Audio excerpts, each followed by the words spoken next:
kekuatan di jiwaku, ketenangan batinku ada dalam hadiratmu, ku menyembahmu.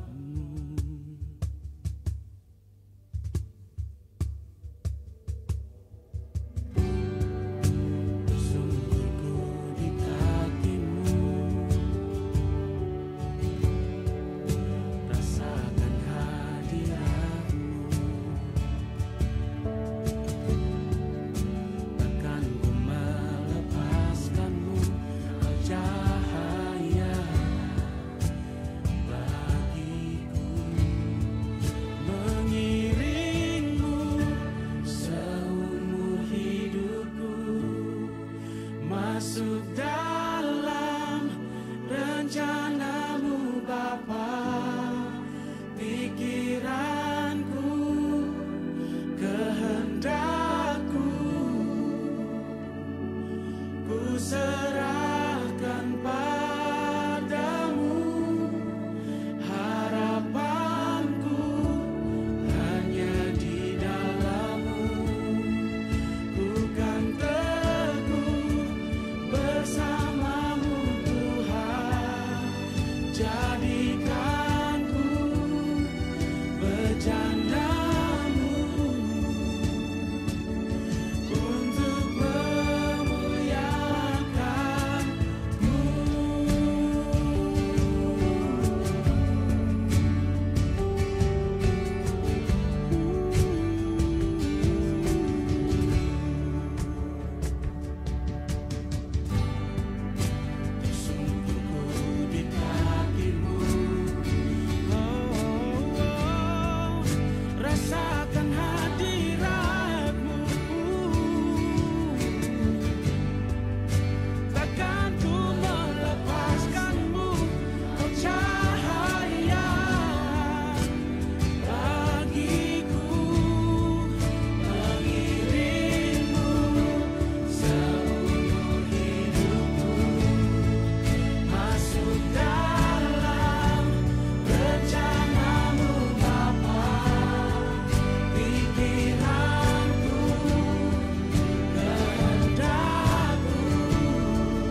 Shalom, selamat hari Minggu untuk semua keluarga HCC yang luar biasa. Kita ada di minggu terakhir di bulan ini.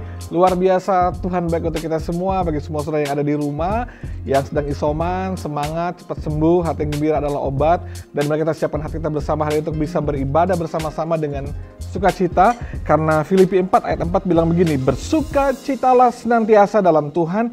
Sekali lagi kukatakan bersukacitalah. Apapun keadaan saudara hari ini, situasi yang saudara sedang hadapi, beban beratmu, masalah pergumulanmu, mari bersukacitalah di dalam Tuhan. Karena sukacita yang sejati, yang abadi, yang luar biasa, hanya didapatkan di dalam Tuhan. Mari bersukacita, kita menyembah Tuhan, memuji Tuhan, beribadah hari ini, alami hadirat Tuhan, siapkan diri saudara bersama dengan keluarga yang ada di rumah, siapkan hati saudara, buka hati saudara, alamilah hadirat Tuhan yang luar biasa. Sehingga hari ini kita diubahkan, dijamah oleh kuasa Tuhan. Mari kita berdoa. Bapa, terima kasih, bersyukur untuk hari ini kami ada kesempatan untuk bisa beribadah. Kami bersyukur kami sehat diberkati. Yang sedang isoman Tuhan jamah sembuhkan dan pulihkan. Hari ini kami mau bersukacita Tuhan. Apapun keadaan kami akan bersukacita dalam Tuhan. Karena kami tahu ada kekuatan, ada mujizat Tuhan di dalamnya. Kami mulai ibadah kami, urapi kami semua, lawat kami dengan hadirat-Mu dalam nama Yesus. Haleluya, mari sama-sama katakan, amin.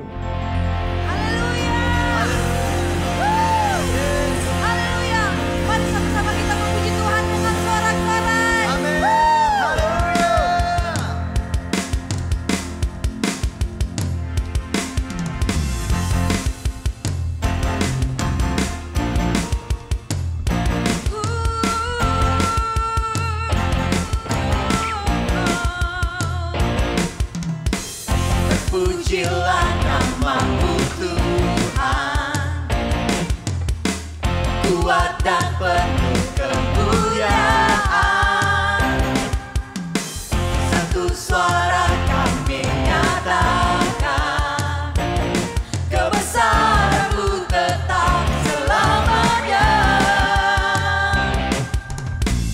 Terpujilah nama-Mu Tuhan, ajaib dan penuh keagungan. Satu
Tuhan yang layak memerintah selamanya. Engkau Tuhan yang dahsyat, Engkau Tuhan yang ajaib. Dulu, sekarang, selamanya Engkau tidak pernah berubah Tuhan. Haleluya, haleluya. Thank you Jesus, thank you Jesus. Kami mau terus memuji dan menyembah Engkau Tuhan. Meskipun saat ini kami ada di rumah, mungkin ada di ruangan-ruangan atau di kamar Tuhan, tapi kami percaya saat kami datang dengan hati yang rindu, dengan hati yang sungguh mencari wajah Tuhan, maka Engkau hadir. Thank you Jesus, thank you Jesus. Saat ini Tuhan, satu hal yang kami rindukan, yaitu merasakan hadirat-Mu. Biar hadirat-Mu melawat setiap kami, menjamah setiap kami dimanapun kami berada. Thank you Jesus, thank you Jesus, thank you Jesus. Mari kita ambil waktu naikkan syukur di hadapan Tuhan. Mari naikkan syukur-Mu di hadapan Tuhan. Say thank you Jesus, thank you Jesus. Thank you Jesus. Thank you Jesus. Oh, terima kasih Tuhan.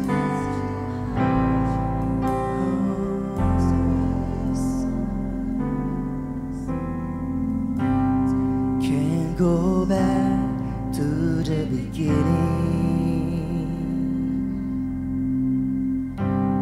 Can't control what tomorrow will bring, but I know here in the middle is the place where you promised to be.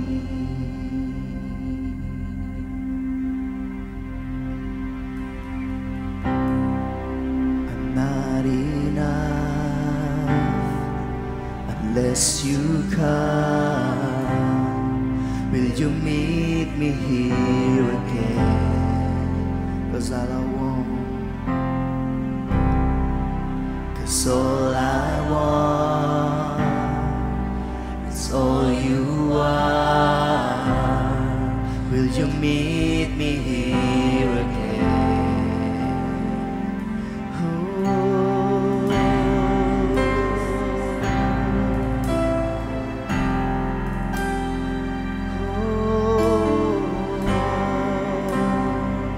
Worship you.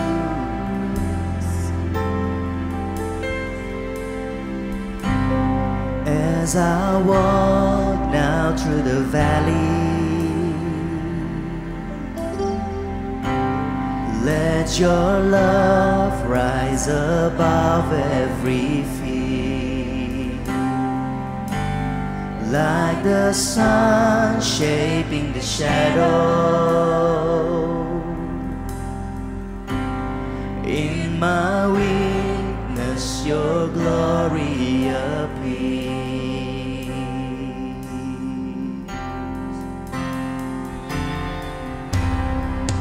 I'm not enough unless you come. Will you meet me here again? 'Cause all I want is all you are. Will you meet me here again? I'm not enough unless you come. Will you meet me here again? All I want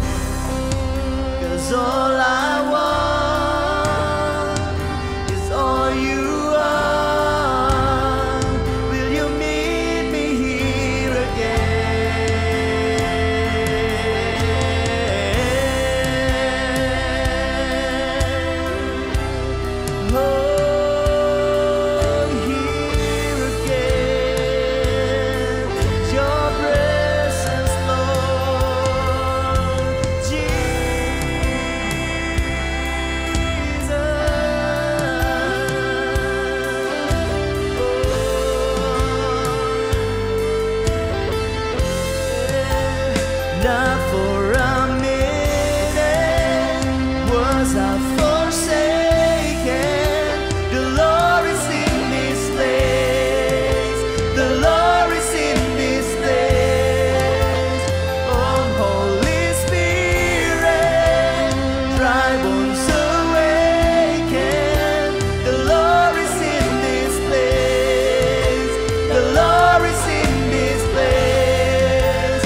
Not for a minute was I forsaken. The Lord is in this place. The Lord is in this place. Come, Holy Spirit, dry bones awaken. The Lord is in this place. The Lord is in this place.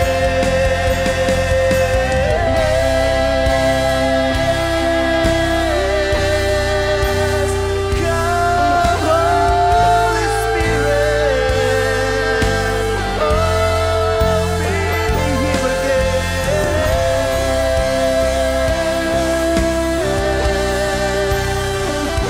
Jesus,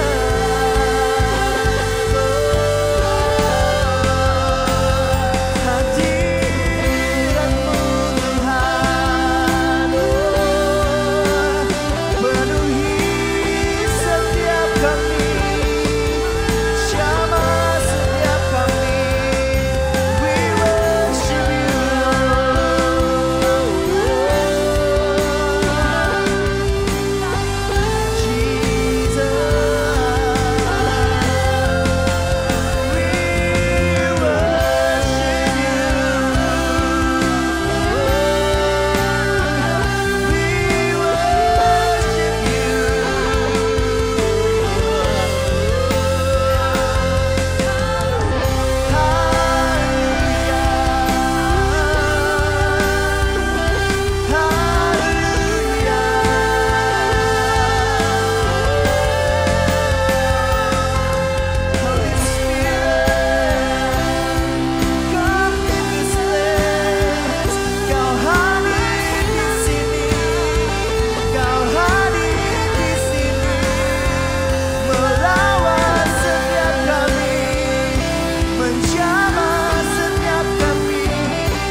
I'm not enough unless you come. Will you meet me here again? 'Cause all I want is all you are. Will you meet me here again?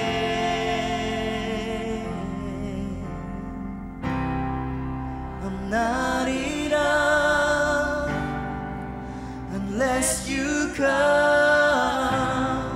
Will you meet me here again? All I want, 'cause all I want is all you are. Will you meet me here again? Not for a minute was I forsaken. The Lord is in this place.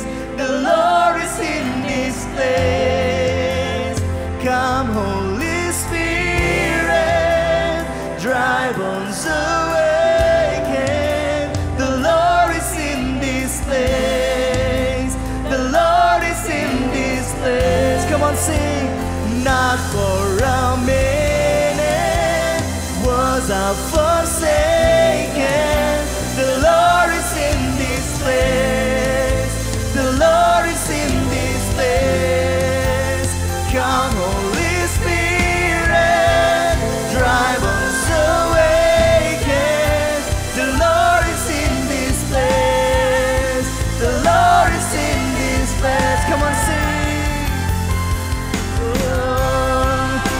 tak cukup sampai kau hadir, jamaku di sini. Yang ku mau hanya Engkau, jamaku di sini. Sekali lagi katakan, ku tak cukup sampai kau hadir, jamaku di sini. Yang ku mau, yang ku mau hanya Engkau, jamaku di sini. Tak semenit pun kau tinggalkanku, kau hadir di sini, kau hadir di sini. Oh Roh Kudus, bangkitkan aku, kau hadir di sini, kau hadir di sini. Katakan, tak semenit pun kau tinggalkanku, kau hadir di sini. Amin. Kau hadir di sini. Oh Roh Kudus, bangkitkan aku, kau hadir di sini, kau hadir di sini, kau hadir, kau hadir di sini, kau hadir di sini, kau hadir, kau hadir di sini, kau hadir di sini.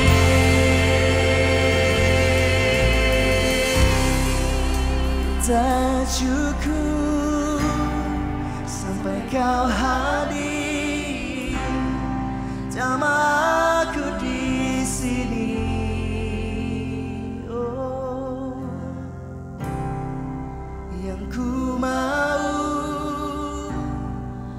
hanya Engkau,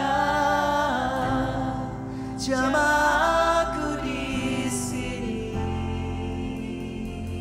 Puji Tuhan, kami bersyukur Tuhan untuk hadirat-Mu yang luar biasa. Kami dikuatkan, kami dijamah Tuhan, bahkan kami yang sakit disembuhkan Tuhan dalam nama Yesus. Kami berdoa untuk semua jemaat Tuhan, tolong setiap keluarga dalam setiap pergumulan beban hidup mereka. Aku percaya ada mujizat Tuhan bagi mereka, ada kekuatan daripada Tuhan, ada pertolongan daripada Tuhan yang tidak pernah terlambat datang menjamah hidup mereka. Terima kasih Tuhan, aku percaya semua jemaat dimanapun mereka berada, di Palu, di Luwuk Tuhan, semua dijamah, semua ditolong Tuhan, semua dilawat oleh Tuhan, alami mujizat daripada Tuhan di dalam nama Yesus. Terima kasih Tuhan, aku berdoa bagi mereka sedang bergumul dengan keuangan mereka, dengan pekerjaan, dengan usaha bisnis mereka.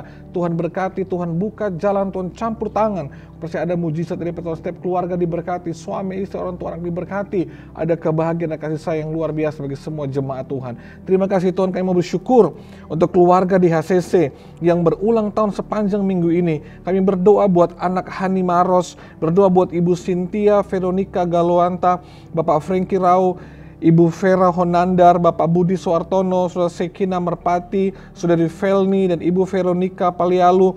Bersyukur untuk usia yang Tuhan tambahkan, mereka semakin luar biasa dalam Tuhan, bertumbuh dalam cintanya Tuhan, semakin mengasihi Tuhan, diurapi, diberkati, dan usia yang baru, ada berkat Tuhan yang baru melimpah bagi hidup mereka semua. Kami juga bersyukur untuk keluarga Bapak Jimmy Lalowan Tuhan yang berulang tahun pernikahan. Kami bersyukur untuk kebahagiaan, biar ada anggur yang baru di tengah-tengah keluarga, suami, istri, dan orang tua, anak-anak diberkati. Mereka alami kebahagiaan di tengah-tengah keluarga mereka, agar kebahagiaan mereka jadi warisan yang indah bagi keluarga mereka. Berdoa untuk semua panitia pembangunan gereja, kami percaya Tuhan, manusia bisa menutup jalan, tapi Tuhan pasti akan buka jalan. Tuhan pasti akan campur tangan, kami percaya yang terbaik daripada Tuhan akan terjadi buat gereja ini. Karena Tuhan pasti menyediakan tempat untuk kami bisa beribadah lebih baik lagi daripada hari ini. Terima kasih Tuhan untuk semua hamba-hamba-Mu, semua staf pastoral yang ada di Urapi, diberkati Tuhan, Palu dan Luwuk, Tuhan berkati. Semua kami ditolong oleh Tuhan, yang percaya ada mujizat daripada Tuhan, ada pertolongan daripada Tuhan. Terima kasih Bapak yang baik, kami bersyukur untuk hari ini. Bersyukur untuk ibadah yang luar biasa, untuk hadirat-Mu yang luar biasa. Dalam nama Yesus, kami akan memberi persembahan, tapi sebelumnya Tuhan kami ingin dengar firman, karena kami percaya kami untuk memberi dengan benar, dengan pengertian yang benar, kami akan memberi dengan cara yang benar yang mempermuliakan nama Tuhan. Bersyukur berdoa dalam nama Yesus. Haleluya. Amin. Puji Tuhan, puji Tuhan, puji Tuhan. Saya percaya saudara diberkati dengan Passion Worship yang luar biasa. Ada hadirat Tuhan yang luar biasa buat kita semua. Dan saya berdoa supaya kita semua bersuka cita di dalam Tuhan. Puji Tuhan. Saudara, waktu kita melakukan sesuatu dengan pengertian yang benar, kita akan melakukan dengan cara yang benar, dan kita akan mengalami hasil yang luar biasa. Karena ada banyak orang yang melakukan tanpa sebuah pengertian yang benar, dia akan melakukan asal-asalan dan hasilnya pun tidak maksimal. Sebab itu, mari kita mau baca firman Tuhan sama-sama dalam Kisah Rasul 2 ayat 43 sampai 47. Dikatakan, maka ketakutanlah mereka semua, sedang rasul-rasul itu mengadakan banyak mujizat dan tanda, dan semua orang yang telah menjadi percaya tetap bersatu dengan segala kepunyaan mereka adalah kepunyaan bersama, dan selalu ada dari mereka yang menjual harta miliknya, lalu membagi-bagikannya kepada semua orang sesuai dengan keperluan mereka masing-masing. Dengan bertekunan dengan sehati mereka berkumpul tiap-tiap hari dalam bait Allah. Mereka memecahkan roti di rumah mereka masing-masing secara bergilir dan makan bersama-sama dengan gembira dan dengan tulus hati sambil memuji Allah. Dan mereka disukai semua orang, dan tiap-tiap hari Tuhan menambah jumlah mereka dengan orang yang diselamatkan.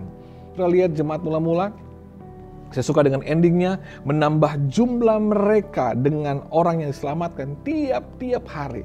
Setiap gereja pasti suka dengan yang satu ini.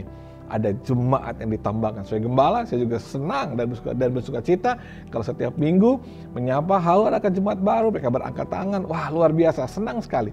Tapi banyak orang suka dengan hasilnya, tapi dia tidak peduli dengan prosesnya. Nah, bagaimana mereka bisa mengalami sebuah pertumbuhan? Dan saya berdoa, dan juga terjadi buat gereja ini. Saya bersyukur bahwa dalam 4 tahun gereja ini Tuhan izinkan kita bangun bersama-sama. Ada penambahan, ada pertumbuhan, ada perubahan yang sangat signifikan. Nah, kenapa mereka ditambahkan jumlah tiap-tiap hari? Karena yang pertama saya lihat bahwa di gereja itu ada mujizat. Ada tanda, dikatakan mengadakan banyak tanda, mujizat dan tanda. Ada pekerjaan Tuhan yang luar biasa, ada perubahan hidup yang terjadi, ada keadaan-keadaan yang diubahkan Tuhan, ada sakit yang disembuhkan, kehidupan yang berubah, ada sebuah pertobatan, ada keluarga yang disembuhkan, dipulihkan Tuhan, ada hati yang disembuhkan Tuhan, dan itu luar biasa. Dan dikatakan mereka yang menjadi percaya tetap bersatu, ada sebuah unity di antara mereka, dan dikatakan bahwa mereka membagi-bagikan harta milik mereka. Ada diakonia di situ. Mereka saling memberi, yang kuat menanggung yang lemah. Ada sebuah kesatuan hati di situ, saling peduli satu dengan yang lainnya. Lalu mereka bertekun sehati, berkumpul dalam rumah Tuhan. Mereka orang yang suka beribadah, menyembah Tuhan. Bahkan mereka makan bersama-sama dengan gembira, ada sukacita. Mereka memuji Tuhan, Alkitab bilang. Jadi koinonianya ada, diakonianya ada, marturianya juga ada. Sehingga gereja ini, gereja mula-mula mengalami sebuah pertumbuhan. Wow, saya bersyukur untuk apa yang Tuhan izinkan terjadi buat gereja ini. Saya senang melihat jemaat yang sangat peduli dengan hidup orang lain, yang mau saling support, yang mau saling membantu. Wah, saya selama istri dan anak-anak saya isoman, wah dikirim makanan terus. Wah, saya lihat ini jemaat mula-mula membagi-bagikannya. Dan saya lihat juga jemaat-jemaat yang lain yang sedang isoman juga, wah saling peduli. Dan kita bersyukur kita bisa saling support di tengah masa yang sukar ini. Sebab itu saya berterima kasih untuk semua jemaat yang peduli, yang kuat menanggung yang lemah dengan benih taburan saudara.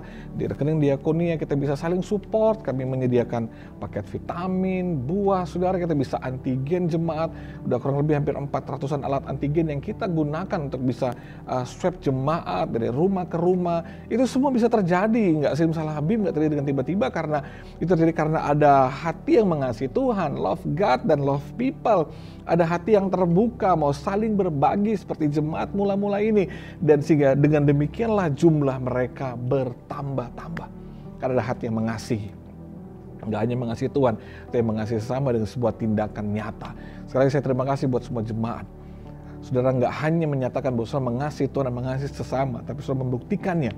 Saudara membuktikannya dengan memberi, dengan menabur, mengembalikan milik kepunyaan Tuhan, dan kami kelola dengan baik sehingga semua perlengkapan, kelengkapan gereja ini kita bisa berfungsi dengan baik di koinonianya, di diakonianya, dan di marturianya. Dan saya percaya gereja ini akan bertumbuh dengan maksimal. Puji Tuhan. Bila saudara ingin menabur, saudara yang di Luwuk, mari silakan lihat nomor rekening yang ada di Luwuk, dan yang di Palu, lihat nomor rekening yang ada di Palu, ada rekening persembahan, perpuluhan, dan juga pembangunan, beserta juga dengan diakonia. Bila saudara ingin, kita bisa saling membantu yang lain. Sebab itu, saudara bisa scan barcode juga, dan selamat memberi. Mari memberi dengan sukacita, memberi dengan hati yang mengasihi Tuhan, dan saya percaya setiap benih taburan kita tidak pernah sia-sia.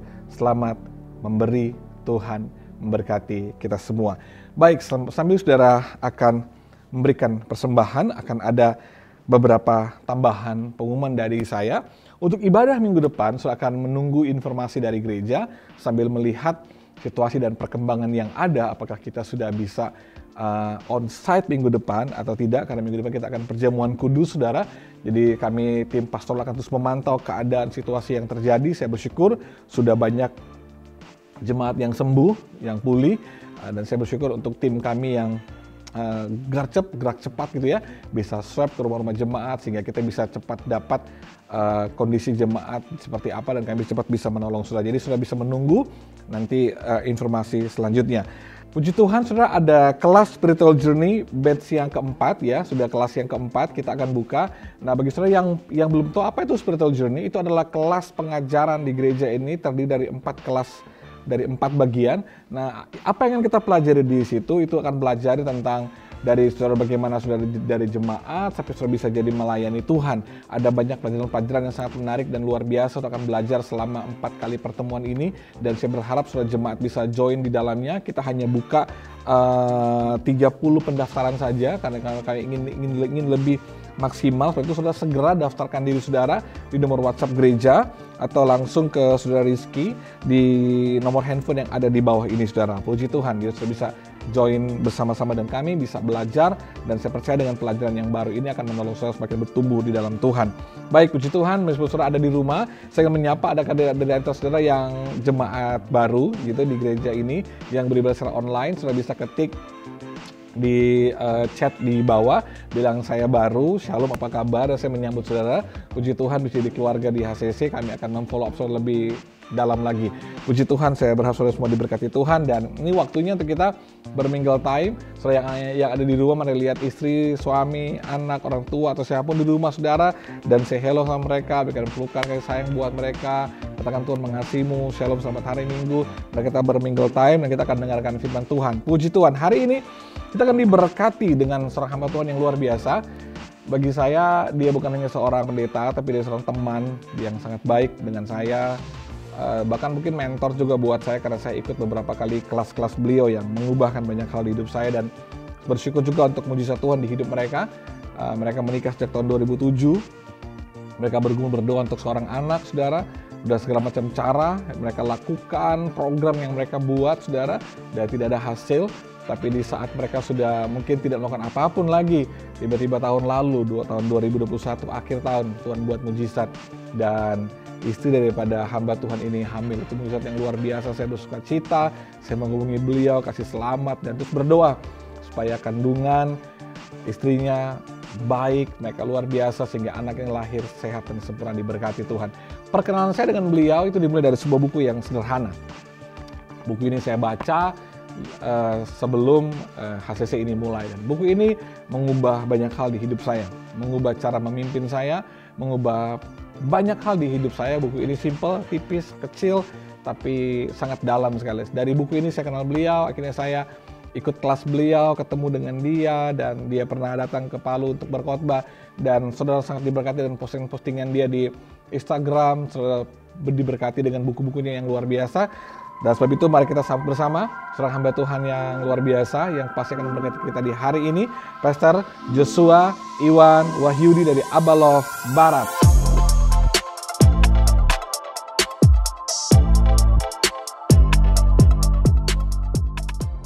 Shalom Bapak Ibu Saudara dari HCC Palu. Saya bersuka cita karena bisa menjumpai saudara sekali lagi, walaupun masih dalam berupa online, tapi saya percaya ada waktunya kita akan bisa berjumpa muka dengan muka.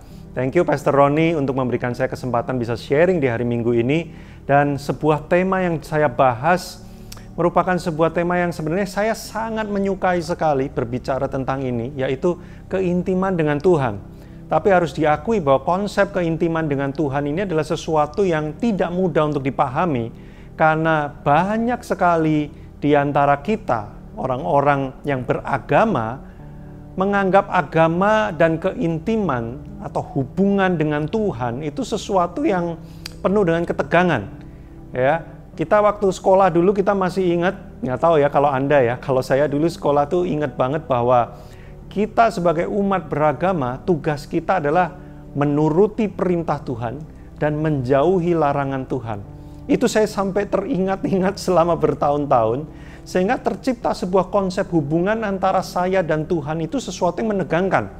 Karena berbicara tentang perintah dan larangan, berarti kalau saya nggak mengikuti perintah dan tidak menjauhi larangannya alias melanggar larangannya, itu sesuatu yang mengerikan. Jadi ketegangan itulah yang tergambar antara saya dengan Tuhan. Hubungan dengan Tuhan itu bukan sesuatu yang intim, bukan seperti dengan teman, bukan seperti dengan keluarga, bukan seperti dengan kekasih, tapi seperti tuan dan majikan, seperti bos dan karyawan, ya, sesuatu yang penuh dengan kekakuan, formal dan menegangkan gitu ya.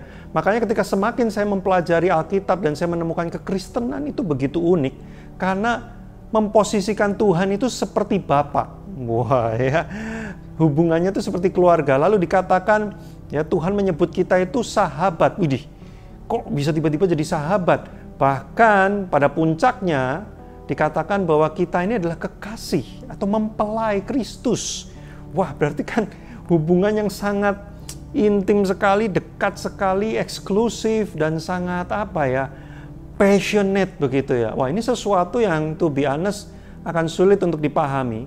Dan saya bisa mencapai kepada titik pemahaman ini diawali dengan satu pertanyaan. Satu saat saya pernah bertanya kepada diri saya sendiri sebuah pertanyaan yang muncul, kenapa Tuhan menciptakan manusia? Saya nggak tahu Bapak Ibu Saudara pernah bertanya seperti itu nggak? Kenapa Tuhan menciptakan manusia? Apa yang dibutuhkan oleh Tuhan dari manusia? Adakah Tuhan kekurangan sesuatu sampai dia harus membuat manusia? Dan kalau tidak dibuat manusia, Tuhan seperti galau gitu ya, seperti ada yang kosong, seperti ada yang hilang. Pertanyaan ini kalau kita bisa menemukan jawabannya, kita akan mengerti apa sebenarnya hubungan antara manusia dengan Tuhan. Tuhan menciptakan banyak hal, tetapi tidak dengan semua hal Tuhan punya hubungan yang sama. Dengan berbagai macam ciptaannya, hubungan antara Tuhan dengan ciptaannya berbeda-beda. Dan bagaimana kita bisa mengetahui posisi manusia di mata Tuhan. Nah, saya punya satu prinsip. Kita akan bisa tahu apa tujuan dan nilai suatu benda ketika kita melihat bagaimana benda itu diperlakukan atau dipergunakan.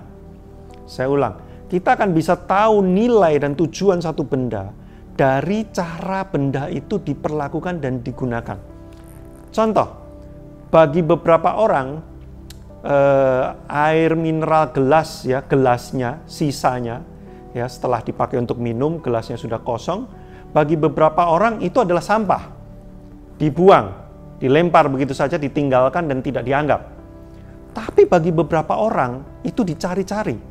Kenapa? Karena bagi mereka itu bernilai, itu berharga. Ada tujuan yang penting di balik eksistensi kehadiran gelas air mineral yang bekas itu. Tapi bagi orang lain, dia mungkin membuangnya karena bagi dia itu tidak bernilai. Jadi bagaimana kita bisa tahu satu benda itu nilainya seberapa jauh dan apa tujuannya? Kita lihat bagaimana benda itu diperlakukan. Nah, pertanyaannya adalah bagaimana Tuhan memperlakukan manusia? Bagaimana Tuhan memperlakukan ciptaannya yang lain? Kenapa manusia bisa menjadi spesial dan berbeda? Apa bukti perlakuan Tuhan yang menunjukkan bahwa manusia itu tidak sekedar hanya ciptaan Tuhan saja, tapi dia adalah ciptaan yang berbeda. Nah, mari kita baca di dalam 1 Petrus 1 ayat 18-20. Sebab kamu tahu bahwa kamu telah ditebus dari cara hidupmu yang sia-sia yang kamu warisi dari nenek moyangmu itu, bukan dengan barang yang fana, bukan pula dengan perak atau emas, padahal perak dan emas adalah nilai yang tertinggi dari sebuah harta. Ya, emas pada zaman itu sangat bernilai sekali. Melainkan dengan darah yang mahal, dan bukan cuma darah sembarangan, tetapi yaitu darah Kristus yang sama seperti darah anak domba yang tak bernoda dan tak bercacat. Bagaimana kita bisa tahu Tuhan memperlakukan kita spesial? Dari cara Dia menebus. Ada dua hal yang penting di sini. Yang pertama adalah Tuhan menebus kita dengan entity, dengan sesuatu yang nilainya paling mahal, yaitu darah anak Allah. Lebih mahal dari emas dan perak. Kita tidak akan menebus sesuatu dengan harga yang mahal kalau kita tidak menganggap benda itu sangat penting, sangat bernilai, memiliki tujuan yang khusus bagi kita. Betul, Bapak Ibu Saudara? Kenapa Anda bersedia membeli satu barang dengan nilai yang lebih mahal dari barang yang lain?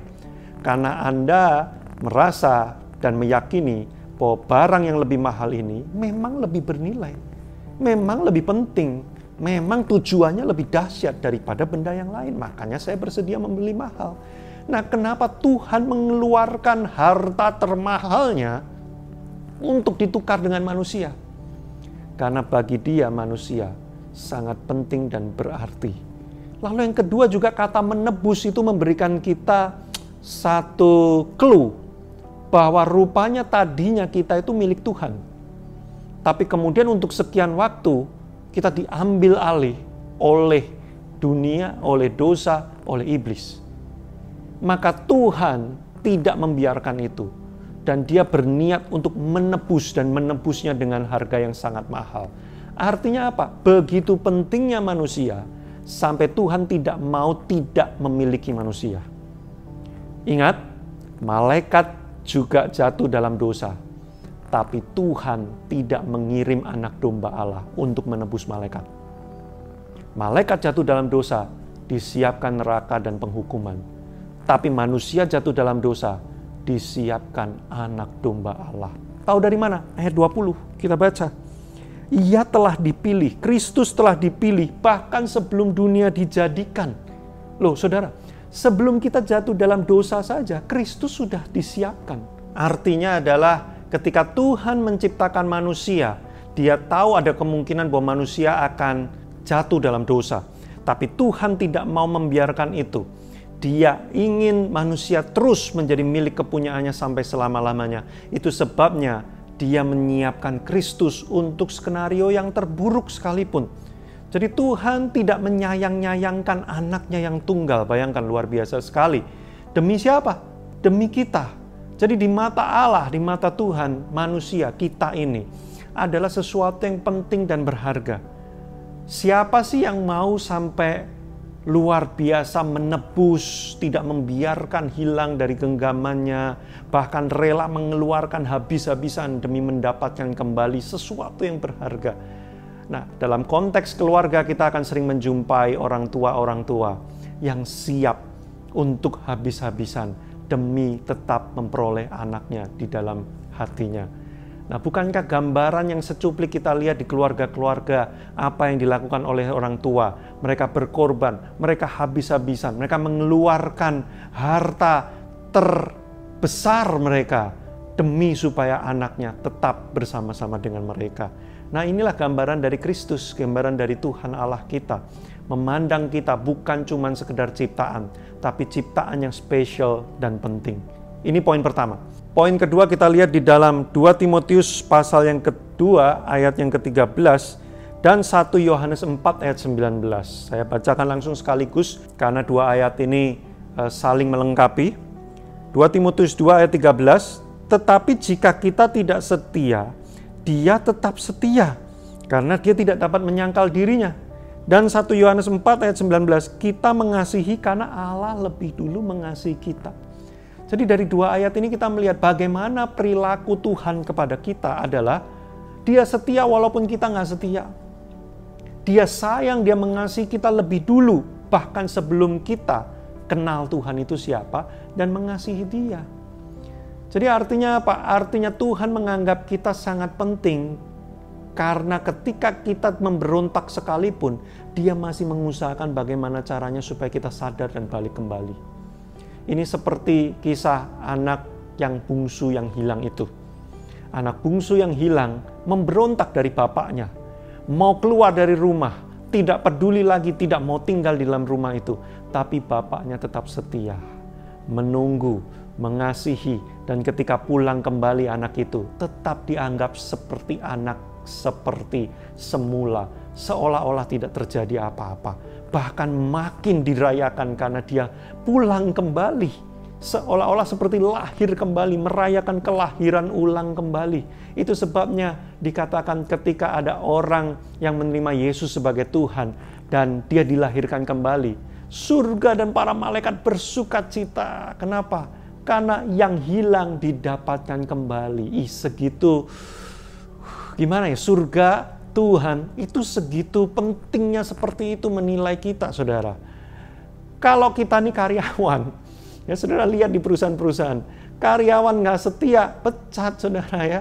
Karyawan memberontak, karyawan nyolong, karyawan menghasut, melawan, tidak setia, buang, ganti dengan karyawan yang lain. Karyawan nggak perform, karyawan nggak bisa mencapai standar tertentu, gagal dalam pencapaian-pencapaian, buang, ganti karyawan yang lebih hebat. Tapi kita di mata Tuhan itu bukan karyawan. Itu sebabnya kalau ada orang bilang begini, untuk apa sih manusia diciptakan Tuhan? Untuk melayani Tuhan. Kelihatannya rohani, tapi menurut saya tidak alkitabiah. Kenapa? Karena kita tidak diciptakan untuk menjadi pelayan. Kita diciptakan untuk menjadi apa? Sahabat, untuk menjadi kekasih, untuk menjadi anak. Hubungannya tuh sangat dekat sekali. Ya. Lah terus kalau gitu ngapain Pak? Kalau gitu nggak usah pelayanan lagi. Beda. Kita itu melayani karena kita sayang sama Tuhan. Sama seperti kita sayang sama orang tua kita layani orang tua kita. Tapi kan kita bukan pembantunya orang tua kita. Kita anaknya. Dan kita nggak usah disuruh, kita nggak digaji, kita nggak diperintah-perintah, kita nggak terpaksa. Dengan kerelaan hati karena kita sayang sama orang tua kita layani orang tua kita. Sama seperti, saya mau pamer nih ya, mujizat Tuhan. Istri saya lagi hamil. Setelah 14 tahun kami menikah, kami berdoa, kami menunggu mujizat Tuhan, dan terjadi di tahun ke-14, akhirnya istri saya hamil. Saudara, di tengah proses kehamilan ini menunggu kelahiran, istri saya kadang pegel, badannya sakit, nggak bisa makan ya. Kadang-kadang pusing, tiba-tiba mual. Wah, hampir tiap hari itu ada yang aneh-aneh. Saudara, saya kadang pijetin dia, saya ambilin makan, saya taruh di kasur karena kadang-kadang dia harus bed rest. Saya naik turun lantai 2, lantai 1. Saudara, saya melayani dia. Bukan karena saya pembantunya, bukan karena saya karyawannya, saya nggak digaji, saya nggak diperintah, saya nggak terpaksa. Kenapa? Karena saya sayang. Karena sebuah hubungan yang intim. Pelayanan di gereja harusnya dilakukan karena kita lahir dari keintiman kita dengan Tuhan. Bukan karena terpaksa, ini takut masuk neraka, kita pelayanan yang banyak, nabung jasa buat Tuhan, supaya kita nggak masuk neraka. Loh, kamu itu bukan Romusha, bukan pekerja rodi, wah dipecut kalau nggak pelayanan, masuk neraka kamu. Saudara, makanya konsep pelayanan itu harus diubah. Jangan melayani itu seperti orang kerja, seperti sebuah beban gitu ya. Melayani itu karena kita dekat sama Tuhan. Sayang sama Tuhan, sampai rasanya kalau aku nggak nyanyi buat Tuhan tuh nggak enak. Aku tuh saking sayangnya sama Tuhan, kalau aku itu nggak bikin sesuatu untuk kerajaan Allah tuh kayaknya nggak enak di hati tuh. Ada kasih yang meluap-luap gitu loh, pengen lakukan sesuatu buat Tuhan. Nah itu pelayanan. Saudara, makanya saya dan istri saya sudah 27 tahun menjadi orang Kristen. Tidak pernah mau berhenti pelayanan. Bentuk pelayanannya bisa berubah-berubah. Dulu ini, sekarang ini. Tapi saya nggak pernah mau berhenti pelayanan. Kenapa saudara? Karena saya nggak bisa. Setiap kali saya ingat Tuhan itu keren banget, terus saya bersekutu dengan Dia, saya mendapatkan jamahan, saya ada di dalam hadiratnya, saya merasakan kasih Tuhan yang besar banget. Dengan sendirinya kasih itu menggebu-gebu membuat saya pengen lakukan sesuatu buat Tuhan. Nah, itu pelayanan yang lahir dari keintiman dengan Tuhan, saudara. Ya, karena saya lihat Tuhan setia waktu saya memberontak. Waktu saya nggak sayang sama Dia, saya belum tahu Dia itu siapa. Dia udah sayang dulu sama saya. Wih, luar biasa ya. Ketiga, Hosea 6 ayat 6. Saya suka sekali ayat ini, saudara, karena ini keinginan Tuhan terhadap manusia. Ya, Hosea 6 ayat 6 bunyinya, sebab aku menyukai kasih setia dan bukan korban sembelian, dan menyukai pengenalan akan Allah lebih daripada kurban-kurban bakaran. Saudara jangan pikir, ya, manusia diciptakan untuk beribadah, untuk kebaktian. Bukan, saudara. Tuhan lebih suka kasih setia dan pengenalan. Nanti saya akan jelaskan apa arti kata pengenalan ini. Kasih setia dan pengenalan itu artinya apa sih, saudara? Kedekatan. Ya. Hubungan apa yang lekat banget dengan kata-kata kasih setia dan pengenalan? Coba apa, saudara? Keluarga, pernikahan. Hubungan yang sangat intim, eksklusif, dekat. Kasih setia, pengenalan, saudara. Kalau pekerjaan, hubungan kerja, nggak butuh kasih setia, yang penting profesional ya. Bagiannya apa? Kerjain, udah, jangan miss, deliver dengan baik, selesai. Nggak perlu pengenalan, nggak perlu terlalu akrab, sampai hidup dan mati. Ya. Mengenal dia lagi sakit ini, aku kirimin obat apa. Nggak perlu. Yang penting bagian pekerjaan diselesaikan dengan tuntas, profesional, selesai. Tapi yang namanya keluarga, yang namanya pernikahan, yang namanya hubungan kekasih, yang namanya persahabatan dekat, kadang-kadang bahkan demi kasih setia dan pengenalan, aku rela nggak cuan. Nah, kan gitu kan, saudara? Karena temen, karena keluarga, nggak cuan nggak apa-apa, rugi nggak apa-apa. Karena apa? Kasih setia. Karena apa? Karena aku kenal kamu, karena aku dekat dengan kamu. Nah, itu keinginan Tuhan kepada manusia.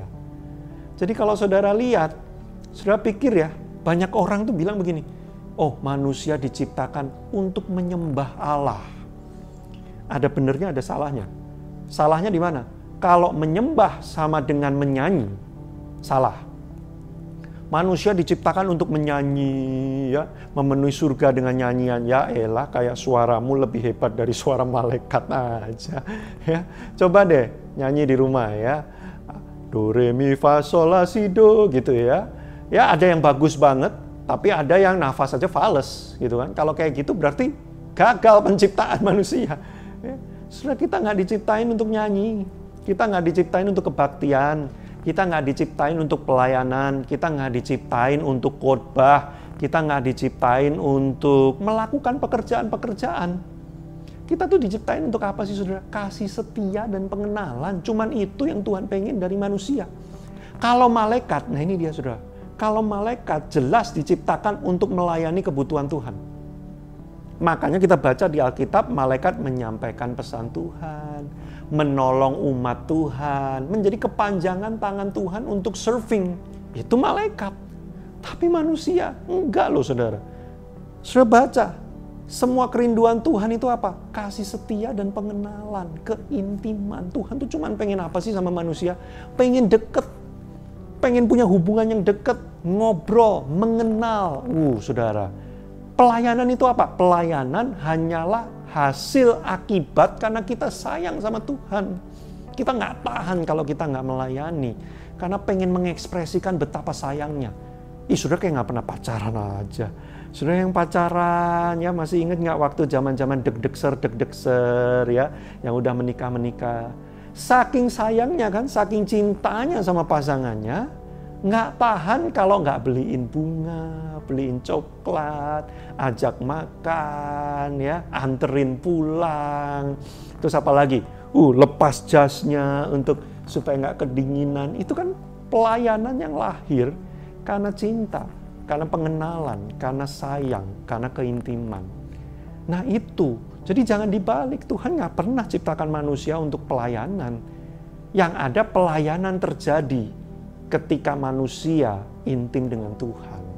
Makanya pelayanan yang dibangun tanpa keintiman dengan Tuhan itu bukan pelayanan. Itu namanya pekerjaan. Makanya orang yang kerja minta upah. Kalau nggak dikasih upah, ngamuk-ngamuk. Orang yang kerja apa? Terbeban. Aduh capek, aduh merasa sesak, ya kan? Tapi kalau engkau melayani karena cinta, nggak ada minta upah, nggak ada merasa lelah. Justru makin lelah demi orang yang kita sayangi, makin bangga kita. Dulu waktu bisa nganterin pacarnya, woi, ya kan jauh gitu, pulang-pulang kan menepuk dada. Gila, gue anterin dia. Bangga, bukan capek, kesel, ngamuk-ngamuk, tapi bangga. Nah itu lahir dari keintiman. Makanya sudah Yohanes 3 ayat 16, ayat umat Kristen. Ya, karena begitu besar kasih Allah akan dunia ini, sehingga ia telah mengaruniakan anaknya yang tunggal, supaya, ini dia tujuan penciptaan manusia, setiap orang yang percaya kepadanya tidak binasa, melainkan beroleh hidup yang kekal. Apa hidup kekal? Yohanes 17 ayat 3, mari kita baca. Inilah hidup yang kekal itu, yaitu bahwa mereka mengenal Engkau, satu-satunya Allah yang benar, dan mengenal Yesus Kristus yang telah Engkau utus. Jadi rupanya manusia itu diciptakan Tuhan untuk diberikan hidup kekal. Hidup kekal itu apa? Mengenal Bapa dan Kristus yang adalah satu. Mengenal di sini menggunakan kata ginosko. Kalau saudara pelajari, ginosko adalah salah satu terms yang sering dipakai oleh komunitas Yahudi pada zaman itu untuk menggambarkan begini. Pengenalan yang lahir lewat pengalaman seksual. Itu salah satu penggunaan kata ginosko. Artinya apa? Lewat sebuah pengalaman keintiman, aku jadi makin kenal dia. Aku mendapatkan experience bersama dengan dia. Oh ternyata dia itu orangnya seperti ini, ternyata hatinya seperti ini. Lewat sebuah experience yang intim, itu ginosko. Jadi saudara, tujuan kekristenan itu bukan surga. Kemarin di Instagram, saya punya Instagram @serupakristus. Itu khusus konten-konten Kristiani saya. Saya nggak posting di akun pribadi saya posting di akun @serupakristus. Ada orang yang bilang begini, ya mengejar surga, ya tujuan kita adalah mengejar surga. Langsung saya reply dengan komen, salah, bukan mengejar surga, tapi mengejar Kristus. Karena di mana ada Kristus, di situ akan menjadi surga.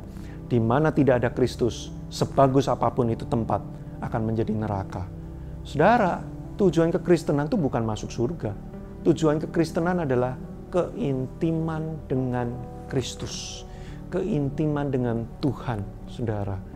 Makanya saya tutup ya sharing saya hari ini dengan Kejadian 5 ayat 21-24. Kita belajar kisah dari satu orang yang namanya Henokh. Ya, kita baca ya, Kejadian 5 ayat 21-24. Setelah Henokh hidup 65 tahun, ia memperanakkan Metusalah. Dan Henokh hidup bergaul dengan Allah selama 300 tahun lagi setelah ia memperanakkan Metusalah. Dan ia memperanakkan anak-anak lelaki dan perempuan. Jadi Henokh mencapai umur 365 tahun. Ayat 24. Diulang lagi. Dan Henokh hidup bergaul dengan Allah. Sudah sampai diulang 2 kali kata-kata Henokh hidup bergaul dengan Allah. Lalu apa yang terjadi? Lalu ia tidak ada lagi sebab ia telah diangkat oleh Allah.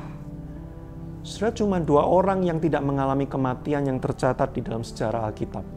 Satu Elia, yang kedua Henokh. Tapi Henokh kenapa saudara? Tidak tunggu sampai periodenya habis. Sudah dibawa Tuhan ke surga. Karena saking karibnya saudara. Henokh bergaul sama Allah 365 tahun.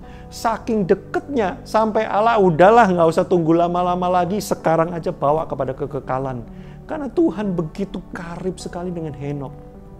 Saudara jangan takut ya. Saudara takut begini. Aduh kalau nanti aku dekat dengan Tuhan cepat dipanggil ke surga. Hei saudara. Kalau saudara punya pikiran seperti itu. Konsep saudara tentang kematian masih salah. Kapan-kapan kalau ada waktu, saya akan jelaskan pada saudara ya tentang konsep kematian di dalam kekristenan. Tapi yang jelas kalau saudara punya pemikiran bahwa, waduh, makin dekat sama Tuhan nanti makin cepat dijemput, kayak si Henok itu sebelum waktunya sudah diambil, waduh, ngeri ya. Saudara, ada yang salah dengan kekristenanmu. Nah, saudara, Henok 365 tahun saudara, dia hidup setiap hari bergaul karib dengan Tuhan. Kalaupun dia pelayanan, mungkin dia pelayanan untuk melayani Tuhan gitu ya. Karena zaman itu belum ada gereja. Tapi saudara, kita melihat bagaimana inilah yang dikehendaki oleh Tuhan. Tujuan kekristenan kita adalah keintiman dengan Tuhan, saudara. Nggak ada yang lain. Maka di akhir dari khotbah saya, saudara, saya ingin kita merenungkan diri kita. Kenapa sih kita menjadi orang Kristen? Untuk apa sih kita menjadi orang Kristen? Kenapa engkau mempercayai kekristenan? Kenapa engkau menyembah Kristus? Kenapa engkau mengikut Kristus? Saudara, ada orang-orang yang mengikut Kristus karena dia pengen diberkati. Dia pengen berkat finansial, dia pengen berkat kesembuhan, dia pengen mengalami mujizat. Ada orang mengikut Kristus karena pengen masuk surga, supaya nggak masuk neraka aja. Tapi saudaraku, kekristenan itu adalah hubungan. Saya mengikut Kristus. Saya ingat betul saudara, saya di jamaah Tuhan itu kelas 1 SMP. Tadinya saya orang yang tidak pengen sama sekali pergi ke gereja.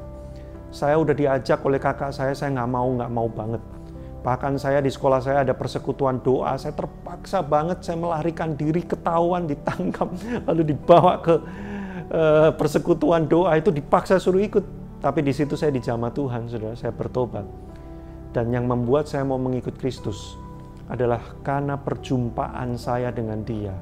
Begitu pribadi, menyentuh hati saya, membuat saya kemudian bilang, mulai hari ini dan seterusnya, saya mau ikut kamu Tuhan. Apapun yang dibutuhkan untuk aku mengikut Tuhan, aku akan berikan. Itu kata-kata saya waktu saya menerima Yesus sebagai Tuhan. Mirip seperti waktu saya ketemu dengan istri saya yang waktu itu masih belum jadi istri ya. Wow, hati tersentuh, terus kemudian karena hubungan yang terbangun, begitu dekat, lalu kemudian berkata, aku mau komit untuk hidup bareng dengan kamu seumur hidup. Nah seperti itu, karena hubungan. Bukan karena kalau menikah dengan kamu, aku dapat warisan orang tuamu. Enggak ada. Karena kamu pintar cari duit, makanya aku mau menikah dengan kamu. Enggak, saudara. Karena sebuah keterikatan hati, keterkaitan hati yang begitu dalam, lalu muncul komitmen untuk mengikut, berjalan bersama-sama. Bersama dengan istri saya waktu itu. Nah dengan Kristus lebih dalam daripada itu. Bukan karena berkat, bukan karena pertolongannya, bukan karena apapun yang Dia bisa berikan kepada saya. Tapi karena saya terpikat dengan hatinya. Dan saya begitu terjamah, tersentuh oleh kasih-Nya yang begitu besar. Membuat saya tidak bisa melihat ada hal yang lain yang lebih mempesona daripada Kristus bagi saya. Maka kalau saya hari ini pelayanan, saya melakukan berbagai macam rupa. Saudara, saya sering kecewa di tengah pelayanan.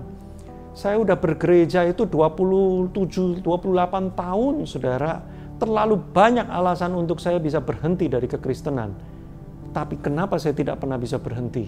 Karena Tuhan terlalu mempesona buat saya. Maka kepahitan, kekecewaan yang bertubi-tubi yang saya lewati sepanjang kehidupan kekristenan saya tidak menghentikan saya untuk saya meninggalkan Tuhan dan membiarkan hidup saya jauh dari Dia. Karena kecintaan saya kepada Dia. Kenapa saya bisa seperti itu, saudara? Keintiman. Karena hubungan dengan Tuhan tidak tergantikan oleh apapun. Saudara, apakah engkau mengasihi Kristus seperti itu? Apakah engkau seperti Musa yang walaupun tidak masuk tanah perjanjian, tidak masalah, yang penting bersama dengan Tuhan? Apakah engkau seperti Daud, tidak bisa membangun bait Allah buat Tuhan? Nggak masalah, yang penting tetap bersama dengan Tuhan. Apakah engkau seperti Daniel, dimakan singa sekalipun, nggak masalah, asalkan aku bersama dengan Tuhan? Apakah engkau seperti Sadrak, Mesak, dan Abednego, mau dibakar di perapian, Tuhan tidak tolong? Tidak masalah, yang penting saya tetap bersama dengan Tuhan. Itulah kekristenan, mengejar Kristus. Maka saya tutup dengan pernyataan dari Paulus. Sudah masih ingat Paulus pernah menulis di Filipi, dia bilang begini, aku melupakan apa yang ada di belakangku, semua yang ada di masa lalu, aku sudah anggap itu sampah demi pengenalanku akan Kristus, demi hubungan yang intim dengan Kristus. Saudara, apakah engkau masih mengejar Kristus seperti itu? Kapan terakhir kali saudara ikut kebaktian, atau saudara saat teduh, atau saudara berdoa? Kapan terakhir kali engkau berkata kepada Tuhan begini, Tuhan, aku nggak ingin yang lain, cuman Engkau. Selain Kau tiada yang lain. Kapan kau terakhir kali dalam doamu tidak meminta apapun, nggak minta berkat, nggak minta apa-apa, engkau cuman minta gini, hari ini aku bisa berjumpa dengan Engkau saja Kristus. There is enough. Saudara, bagi Paulus, Kristus segala-galanya. Kristus cukup. Dia boleh kehilangan apapun di dunia ini, asal dia mendapatkan Kristus. Seperti itulah seharusnya kekristenan kita. Mengejar keintiman dengan Kristus. Mari kita berdoa. Tuhan Yesus, hari ini kami belajar bahwa apa yang Tuhan inginkan bagi hidup kami, tujuan kehidupan kami ini, sejak awal Engkau menciptakan kami, adalah untuk bersekutu dengan-Mu, menjadi dekat dengan Engkau, bermesraan dengan Tuhan, punya hubungan yang dekat dengan Tuhan. Ampuni kami kalau kadang-kadang kami lebih mengejar berkat yang Kau bisa berikan. Ampuni kami kadang-kadang kami lebih mementingkan pelayanan daripada Tuhan yang kami layani itu sendiri. Kadang-kadang begitu sibuknya kami melayani sampai kami lupa tidak punya waktu bersekutu dengan Tuhan. Ampuni kami kalau kadang-kadang kami meninggalkan Tuhan untuk hal-hal dunia. Kami lebih mencintai hobi kami lebih mencintai pekerjaan, kami lebih mencintai mencari uang daripada mencari hubungan dengan Tuhan. Tapi hari ini kami mau membangun kekristenan kami dengan sungguh-sungguh mengejar Kristus, mendapatkan Kristus. Bukan mendapatkan berkat Kristus, bukan mendapatkan pertolongan Kristus, tapi mendapatkan pribadi Kristusnya itu, hubungan dengan pribadinya itu. Terima kasih Tuhan, biarlah apa yang sudah kami terima hari ini dimateraikan oleh kuasa Roh Kudus, menjadi kekuatan bagi kami dan bertumbuh, firman bertumbuh sampai 100 kali lipat dalam hidup kami, sehingga roh kami semakin haus untuk intim dengan Bapa di surga. Dalam nama Yesus Kristus, kami berdoa mengucap syukur. Amin. Puji Tuhan, saya percaya saudara diberkati dengan firman Tuhan yang luar biasa, karena setiap kali hamba Tuhan ini berbicara pasti akan ada hal yang baru yang kita pelajari. Dan sekali lagi saya mewakili Gereja HCC Paul dan Luwuk berterima kasih sekali buat Pastor Joshua Iwan beserta dengan istri, dengan luar biasa udah menjadi berkat banyak di gereja ini untuk kami para pemimpin. Saya bersyukur bisa menjalin persahabatan yang luar biasa. Kami keluarga HCC berdoa buat Pastor Joshua semakin dipakai Tuhan jadi berkat bagi kota ini, bagi bangsa ini, bahkan bagi bangsa-bangsa, bagi banyak orang, sehingga lewat kehidupan Pak Yosua banyak jiwa dipulihkan, disembuhkan, dan diberkati dengan luar biasa. Terima kasih Pak Yosua, semakin Tuhan pakai dengan luar biasa. Dan puji Tuhan, kita akan menutup ibadah kita hari ini. Saya mengajak kita semua jemaat, mari buka kedua tangan saudara di hadirat Tuhan dan mari terima berkat daripada Tuhan. Bapak bersyukur buat hari ini, bersyukur buat kebaikan dan kemurahan Tuhan yang luar biasa. Bersyukur untuk sepanjang bulan Februari. Tuhan tolong kami, Tuhan berkati kami, Tuhan jamah kami. Dan kami bersyukur untuk semua mujizat daripada Tuhan. Bersyukur buat hari ini, bersyukur untuk keluarga, bersyukur untuk kesehatan, bersyukur untuk semua kebaikan Tuhan. Terima kasih untuk Pak Yosua sudah jadi berkat untuk kami hari ini. Berkati hamba-Mu, berkati keluarganya, berkati anak dalam kandungan istrinya. Terima kasih buat mujizat Tuhan di hidupnya.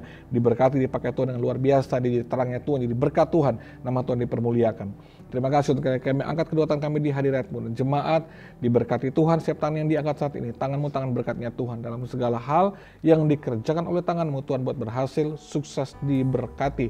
Engkau tidak hanya diberkati, tapi hidup menjadi berkat, agar lewat hidup nama Tuhan dipermuliakan. Jemaat Tuhan, nikmatilah kebaikan, kemurahan berkat Tuhan menimpa bagi hidupmu, mulai saat ini, besok sampai selama-lamanya, dalam berkat Bapa, Putra, dan Roh Kudus, dalam nama Tuhan Yesus Kristus. Amin.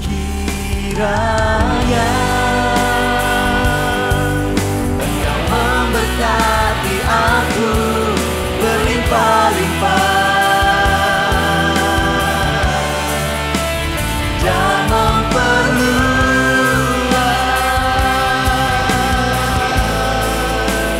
daerahku.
yang mulia turun ke dunia untuk tebus segala dosa.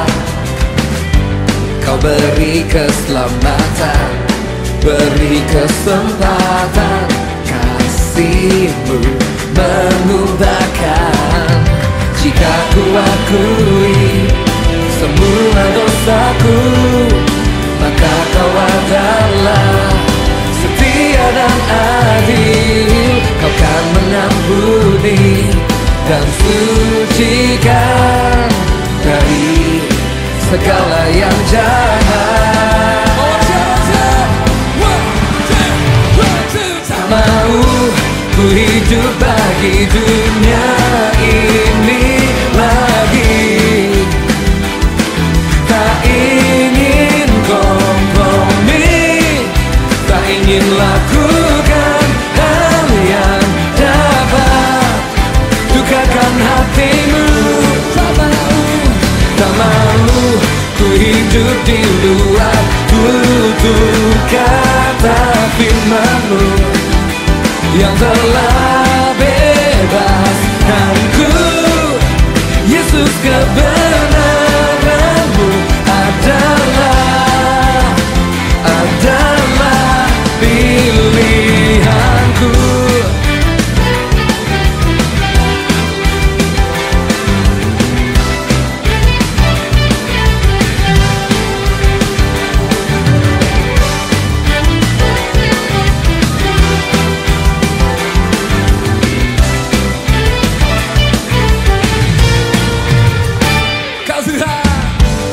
Tuhan yang mulia turun ke dunia untuk tebus segala dosa. Mari tepuk tangan di atas kepala bersama-sama.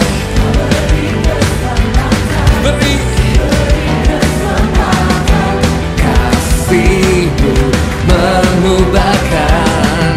Jika ku akui semua dosaku, maka Kau adalah setia dan adil.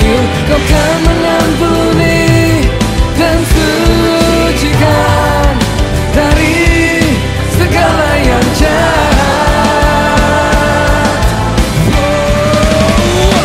Tak mau ku hidup bagi dunia ini lagi. Tak ingin kompromi, tak ingin lakukan hal yang dapat dukakan hatimu. Tak mau ku hidup di luar tutur kata firman-Mu yang telah bebaskanku. Yesus, kebenaran-Mu adalah pilihanku.